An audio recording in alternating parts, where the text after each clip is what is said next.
Mhm.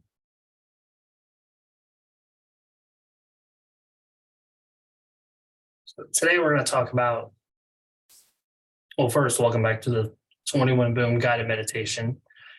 This is Coach Zach Feeney, and I'll be your guide for the evening and for this session. The theme here is going to be on a roller coaster, the mind kind of as a roller coaster, and strengthening the hub of awareness.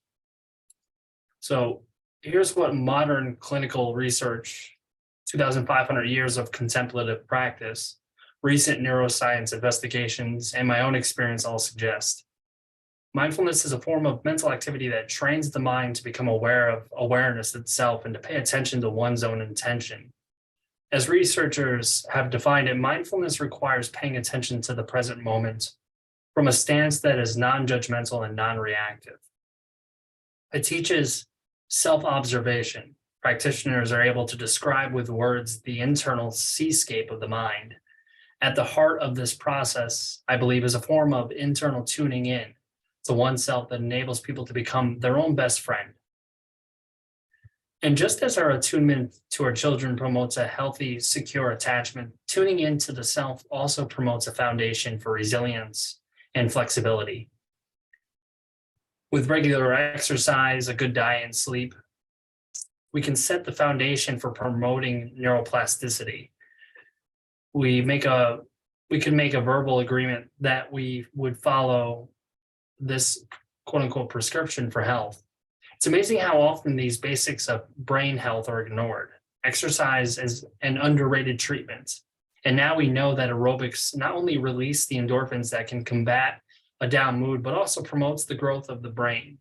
Eating regularly and well, balancing the various food groups, and avoiding excessive sugar and stimulants can help to reduce mood swings. And sleep, though in short supply and difficult at times to initiate, is a healer and can be approached in a systematic way. Sleep hygiene includes setting up a calming routine before bed, minimizing caffeine or other stimulants once evening approaches, if not before, shutting off digital stimulation an hour or two before sleeping, and quiet activities such as taking a bath, listening to soothing music, or reading a book can all help the body as well as the mind to settle.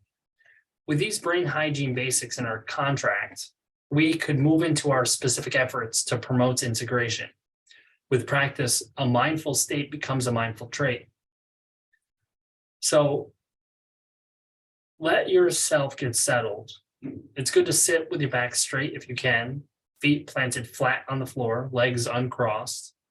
If you need to lie flat on the floor, that's okay too. And with your eyes open at first, just try this. Try letting your attention go to the center of the room.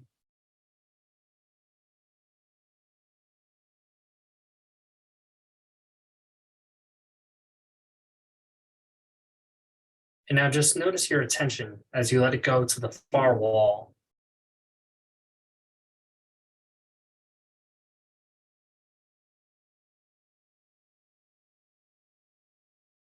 Now follow your attention as it comes back to the middle of the room, and then bring it up close as if you were holding a book at reading distance. Notice how your attention can go to very different places.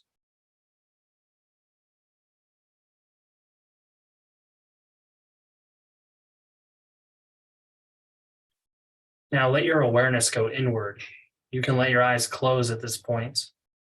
Get a sense inside yourself of your body and space where you're sitting in the room.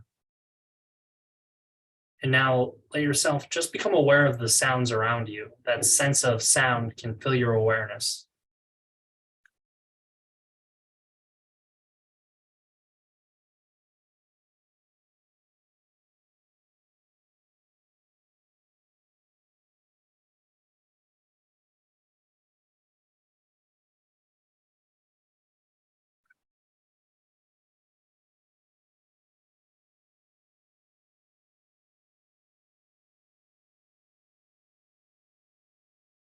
Let your awareness now find the breath wherever you feel it most prominently, whether it's at the level of your nostrils, the air going in and out, or the level of your chest as it goes up and down. or the level of your abdomen going inward and outward.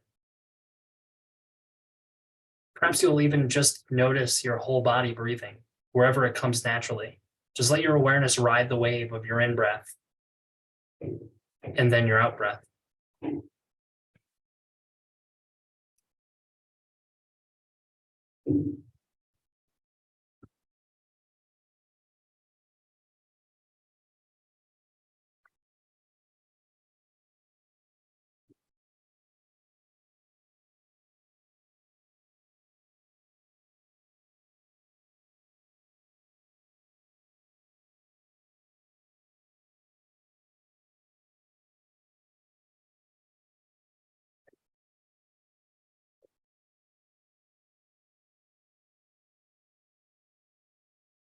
When you come to notice, as often happens, that your mind may have wandered and become lost in thought or memory, a feeling, a worry, when you notice that, just take note of it and gently, lovingly return your awareness toward the breath wherever you feel it and follow that wave of the in breath and the out breath.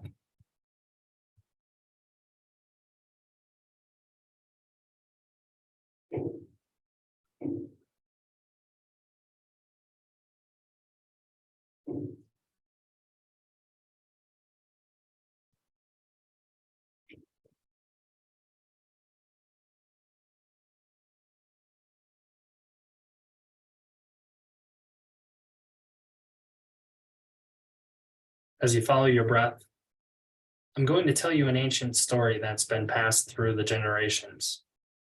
The mind is like the ocean, and deep in the ocean, beneath the surface, it's calm and clear.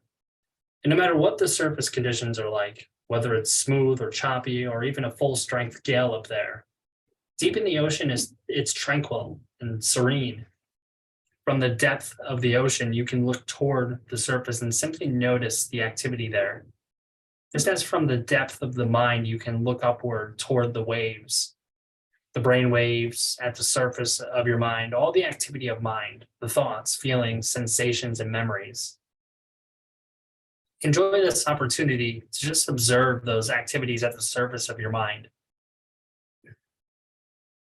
At times, it may be helpful to let your attention go back to the breath and follow the breath to reground yourself in the tranquil place of the deepest depth of the mind. From this place, it's possible to become aware of the activities of the mind without being swept away by them, to discern that those are not the totality of who you are, that you are more than just your thoughts, more than your feelings. You can have those thoughts and feelings and also be able to just notice them with the wisdom that they are not your identity. They're simply one part of your mind's experience. For some, naming the type of mental activity like feeling or thinking, remembering or worrying can help allow these activities of the mind to be noted as events that come and go. Let them gently float away and out of awareness.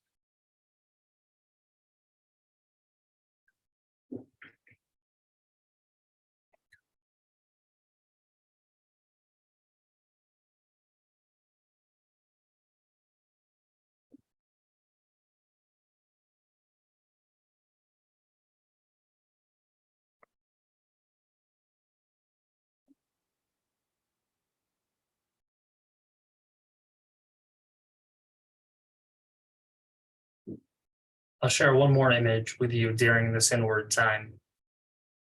Perhaps you'll find it helpful and want to use it as well. Picture your mind as a wheel of awareness. Imagine a bicycle wheel where there is an outer rim and spokes that connect that rim to an inner hub. In this mind's wheel of awareness, anything that can come into our awareness, is one of the infinite points on the rim. One sector of the rim might include what we become aware of through our five senses of touch, taste, smell, hearing, and sight, those senses that bring the outside world into our mind. Another sector of the rim is our inward sense of the body, the sensations of our limbs and our facial muscles, the feelings in the organs of our torso, our lungs, our heart, our intestines. All of the body brings its wisdom up into our mind, to which we can bring our awareness. Other points on the rim are what the mind creates directly, such as thoughts and feelings, memories and perceptions, hopes and dreams. This segment of the rim of our mind is also available to our awareness. And this capacity to see the mind itself is what we might call our seventh sense. As we come to sense our connections with others, we perceive our relationships with the larger world, which perhaps constitutes yet another capacity, an eighth relational sense. Now, notice that we have a choice about where we send our attention. We can choose which point on the rim to visit. We may choose to pay attention to one of the five senses, or perhaps the feeling in our belly, and send a spoke there. Or we may choose to pay attention to a memory and send a spoke to that area of the rim where inputs from our seventh sense is located.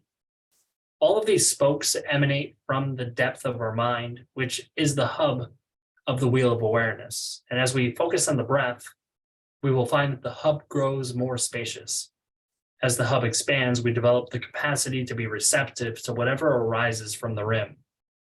We can give ourselves over to the spaciousness, to the luminous quality of the hub. It can receive any aspect of our experience just as it is, without preconceived ideas or judgments. This mindful awareness, this receptive attention brings us into a tranquil place where we can be aware of and know all elements of our experience. Like the calm depths of the sea inside, the hub of our wheel of awareness is a place of tranquility, of safety, of openness and curiosity. It is from this space and open place that we can explore the nature of the mind with equanimity, energy, and concentration. This hub of our mind is always available to us right now, and it's from this hub that we enter a compassionate state of connection to ourselves and feel compassion for others.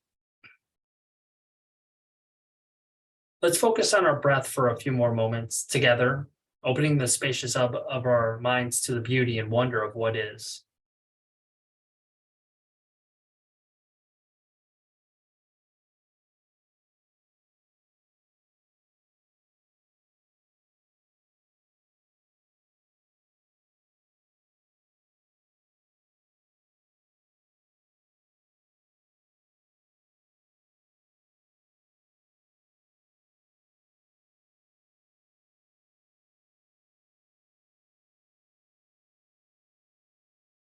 When you are ready, you can take a more voluntary and perhaps deeper breath if you wish, and get ready to gently let your eyes open, and we'll continue our dialogue together.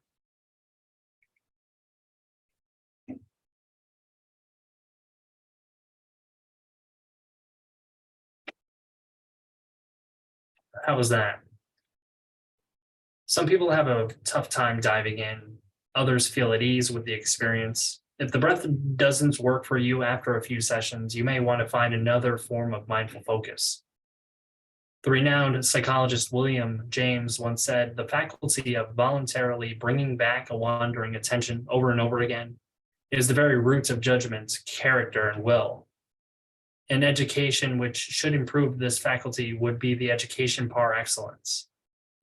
Though James also said, it is easier to define this ideal than to give practical directions for bringing it about. We actually do know how to refocus a wandering attention again and again, to use mindfulness practice to educate the mind itself. Exercising attention is like developing a muscle. We bend our arm and then straighten it, flexing and relaxing our biceps, focusing and refocusing our attention when it wanders. The observational distance that allows us to watch our own mental activity is an important first step towards regulating and stabilizing the mind. People with mindful awareness training have a shift in their brains toward an approach states that allows them to move toward rather than away from challenging situations. This is the brain signature of resilience. So thank you for being here, choosing to practice along with me and keeping up with the regular practice, and I will see everyone next time we do this. Take care. Enjoy the rest of your week.